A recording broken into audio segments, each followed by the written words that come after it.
ఒకప్పుడు land grabbing చూసాం, పొలాల్లో కొద్దిగా గట్లు కబ్జా చేసి చూసాం. ఇప్పుడు ఏకంగా పోర్ట్లు, సెజ్లు, ఫ్యాక్టరీలు ఇవి కూడా కబ్జా చేసే పరిస్థితి వచ్చారు బెదిరించి. అవి కూడా కరెక్ట్ చేస్తున్నాం. ఎప్పుడు కూడా ఒకసారి తప్పు జరిగితే మళ్ళా ప్రజాస్వామ్యంలో దీన్ని కరెక్ట్ చేస్తారని నమ్మకం కలగాల్సిన అవసరం ఉంది, విశ్వాసం కల్పించాల్సిన అవసరం ఉంది. డెఫినెట్గా ఇలాంటి సెటిల్మెంట్స్ ఎక్కడైతే జరిగాయో అందుకే కొత్త యాక్ట్ కూడా తీసుకొచ్చాం. ఏదైతే ల్యాండ్ గ్రాబింగ్ యాక్ట్ కూడా తీసుకొచ్చాం.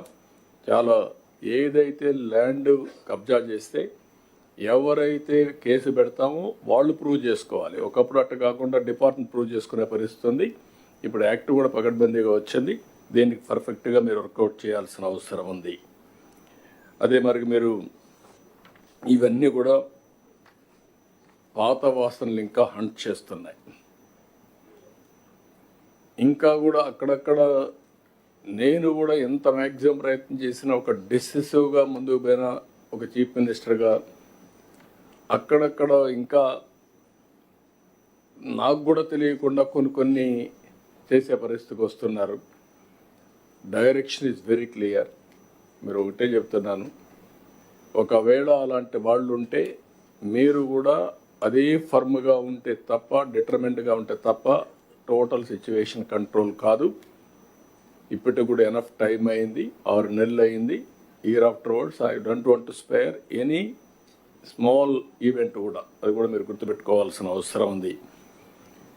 ఇది కూడా ఒకటేసారి అన్ని చేయలేం కాబట్టి చాలా డీటెయిల్డ్గా వెళ్ళాం. 7 వైట్ పేపర్స్ని పబ్లిసైజ్ చేశాం. అక్కడి నుంచి మొత్తం కరెక్ట్ మెషర్స్ పెట్టాం. కడాన గవర్నమెంట్ ఆఫ్ ఇండియా ఇచ్చిన డబ్బులన్నీ కూడా డైవర్ట్ చేస్తే ఆ డైవర్ట్ చేసిన డబ్బులంతా కూడా ఇప్పుడిప్పుడే గవర్నమెంట్ ఖర్చు పెట్టి మళ్ళీ యూసీలు ఇచ్చి మళ్ళీ డబ్బులు తీసుకొచ్చే పరిస్థితికి వచ్చాం. ఇంకొక పక్కన జిఎస్టిపి కూడా మీరు ఒకసారి చూస్తే మనం అది కూడా ఈరోజు మీతో మాట్లాడుతున్నాం. ఆ డీటెయిల్స్ కూడా ఒకసారి మీతో డిస్కస్ చేస్తాను.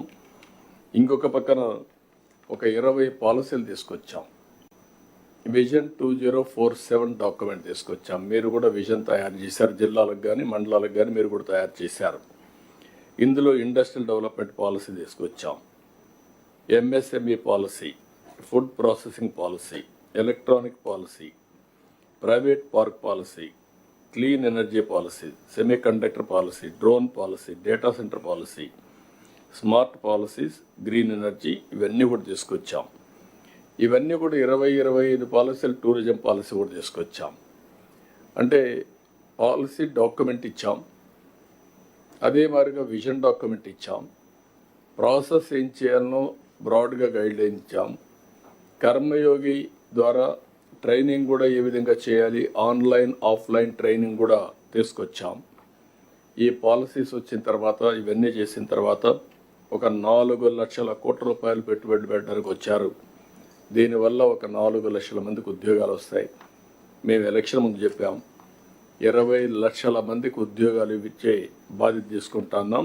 ఆ డైరెక్షన్లో మనం ముందుకు పోతున్నాం. అమరావతి సెట్ చేశాం. దగ్గర గవర్నమెంట్ ఆఫ్ ఇండియా 15,000 కోట్ల రూపాయలు ఇచ్చారు. నరేంద్ర మోడీ గారు అయితే పూర్తిగా సహకరించి 15,000 వాళ్ళు ఇచ్చారు. ఇంకొక 11,000 బయట కూడా 16,000 కోట్లు వేరే ఇన్స్టిట్యూషన్ దగ్గర డబ్బులు తీసుకునే పరిస్థితికి వచ్చాం. ఇప్పటికే ఒక 31,000 కోట్ల రూపాయలు అమరావతికి ఫైనాన్స్ మొబిలైజ్ చేశాం. అల్టిమేట్గా 50,000 కోట్లు కావాలి బిగినింగ్లో. దానికి కూడా ఏం చేయాలో వర్కౌట్ చేస్తున్నాం. ఇంకొక పక్కన పోలవరం నిర్మాణానికి 12,157 కోట్ల రూపాయలు కేంద్రం ఆమోదించింది, శాంక్షన్ చేశారు. 2027కు పూర్తి చేయడానికి ఒక టైం బౌండ్ ప్రోగ్రామ్. ఒకప్పుడు ల్యాండ్ గ్రాబింగ్ చూసాం, పొలాల్లో కొద్దిగా గట్లు కబ్జా చేసి చూసాం. ఇప్పుడు ఏకంగా పోర్ట్లు, సెజ్లు, ఫ్యాక్టరీలు ఇవి కూడా కబ్జా చేసే పరిస్థితి వచ్చారు బెదిరించి. అవి కూడా కరెక్ట్ చేస్తున్నాం. ఎప్పుడు కూడా ఒకసారి తప్పు జరిగితే మళ్ళా ప్రజాస్వామ్యంలో దీన్ని కరెక్ట్ చేస్తారని నమ్మకం కలగాల్సిన అవసరం ఉంది, విశ్వాసం కల్పించాల్సిన అవసరం ఉంది. డెఫినెట్గా ఇలాంటి సెటిల్మెంట్స్ ఎక్కడైతే జరిగాయో అందుకే కొత్త యాక్ట్ కూడా తీసుకొచ్చాం. ఏదైతే ల్యాండ్ గ్రాబింగ్ యాక్ట్ కూడా తీసుకొచ్చాం. చాలా ఏదైతే ల్యాండ్ కబ్జా చేస్తే ఎవరైతే కేసు పెడతామో వాళ్ళు ప్రూవ్ చేసుకోవాలి. ఒకప్పుడు అట్ట కాకుండా డిపార్ట్మెంట్ ప్రూవ్ చేసుకునే పరిస్థితి ఉంది. ఇప్పుడు యాక్ట్ కూడా పకడ్బందీగా వచ్చింది. దీనికి పర్ఫెక్ట్గా మీరు వర్కౌట్ చేయాల్సిన అవసరం ఉంది. అదే మరి మీరు ఇవన్నీ కూడా పాత వాసనలు ఇంకా హంట్ చేస్తున్నాయి. ఇంకా కూడా అక్కడక్కడ నేను కూడా ఎంత మ్యాక్సిమం ప్రయత్నం చేసినా ఒక డిసిసివ్గా ముందుకు పోయిన ఒక చీఫ్ మినిస్టర్గా అక్కడక్కడ ఇంకా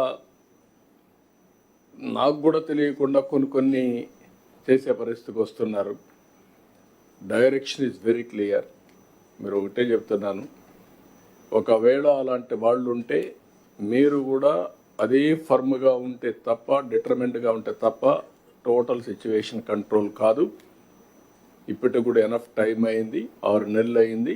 year afterwards I don't want to spare any small event కూడా. అది కూడా మీరు గుర్తుపెట్టుకోవాల్సిన అవసరం ఉంది. ఇది కూడా ఒకటేసారి అన్ని చేయలేం కాబట్టి చాలా డీటెయిల్డ్గా వెళ్ళాం. 7 వైట్ పేపర్స్ని పబ్లిసైజ్ చేశాం. అక్కడి నుంచి మొత్తం కరెక్ట్ మెషర్స్ పెట్టాం. కడాన గవర్నమెంట్ ఆఫ్ ఇండియా ఇచ్చిన డబ్బులన్నీ కూడా డైవర్ట్ చేస్తే ఆ డైవర్ట్ చేసిన డబ్బులంతా కూడా ఇప్పుడిప్పుడే గవర్నమెంట్ ఖర్చు పెట్టి మళ్ళీ యూసీలు ఇచ్చి మళ్ళీ డబ్బులు తీసుకొచ్చే పరిస్థితికి వచ్చాం. ఇంకొక పక్కన జిఎస్టిపి కూడా మీరు ఒకసారి చూస్తే మనం అది కూడా ఈరోజు మీతో మాట్లాడుతున్నాం. ఆ డీటెయిల్స్ కూడా ఒకసారి మీతో డిస్కస్ చేస్తాను. ఇంకొక పక్కన ఒక 20 పాలసీలు తీసుకొచ్చాం. విజన్ 2047 డాక్యుమెంట్ తీసుకొచ్చాం. మీరు కూడా విజన్ తయారు చేశారు. జిల్లాలకు కానీ మండలాలకు కానీ మీరు కూడా తయారు చేశారు. ఇందులో ఇండస్ట్రియల్ డెవలప్మెంట్ పాలసీ తీసుకొచ్చాం, MSME policy, food processing policy, electronic policy, private park policy, clean energy policy, semi conductor policy, drone policy, data centre policy, smart policies, green energy, ఇవన్నీ కూడా తీసుకొచ్చాం. ఇవన్నీ కూడా 20-25 పాలసీలు, టూరిజం పాలసీ కూడా తీసుకొచ్చాం. అంటే పాలసీ డాక్యుమెంట్ ఇచ్చాం, అదే మాదిరిగా విజన్ డాక్యుమెంట్ ఇచ్చాం, ప్రాసెస్ ఏం చేయాలనో బ్రాడ్గా గైడ్లైన్ ఇచ్చాం, కర్మయోగి ద్వారా ట్రైనింగ్ కూడా ఏ విధంగా చేయాలి, ఆన్లైన్ ఆఫ్లైన్ ట్రైనింగ్ కూడా తీసుకొచ్చాం. ఈ పాలసీస్ వచ్చిన తర్వాత, ఇవన్నీ చేసిన తర్వాత ఒక 4 లక్షల కోట్ల రూపాయలు పెట్టుబడి పెట్టడానికి వచ్చారు. దీనివల్ల ఒక 4 లక్షల మందికి ఉద్యోగాలు వస్తాయి. మేము ఎలక్షన్ ముందు చెప్పాం 20 లక్షల మందికి ఉద్యోగాలు ఇచ్చే బాధ్యత తీసుకుంటున్నాం. ఆ డైరెక్షన్లో మనం ముందుకు పోతున్నాం. అమరావతి సెట్ చేశాం. దగ్గర గవర్నమెంట్ ఆఫ్ ఇండియా 15,000 కోట్ల రూపాయలు ఇచ్చారు. నరేంద్ర మోడీ గారు అయితే పూర్తిగా సహకరించి 15,000 వాళ్ళు ఇచ్చారు. ఇంకొక 11,000 బయట కూడా 16,000 కోట్లు వేరే ఇన్స్టిట్యూషన్ దగ్గర డబ్బులు తీసుకునే పరిస్థితికి వచ్చాం. ఇప్పటికే ఒక 31,000 కోట్ల రూపాయలు అమరావతికి ఫైనాన్స్ మొబిలైజ్ చేశాం. అల్టిమేట్గా 50,000 కోట్లు కావాలి బిగినింగ్లో. దానికి కూడా ఏం చేయాలో వర్కౌట్ చేస్తున్నాం. ఇంకొక పక్కన పోలవరం నిర్మాణానికి 12,157 కోట్ల రూపాయలు కేంద్రం ఆమోదించింది, శాంక్షన్ చేశారు. 2027కు పూర్తి చేయడానికి ఒక టైం బౌండ్ ప్రోగ్రామ్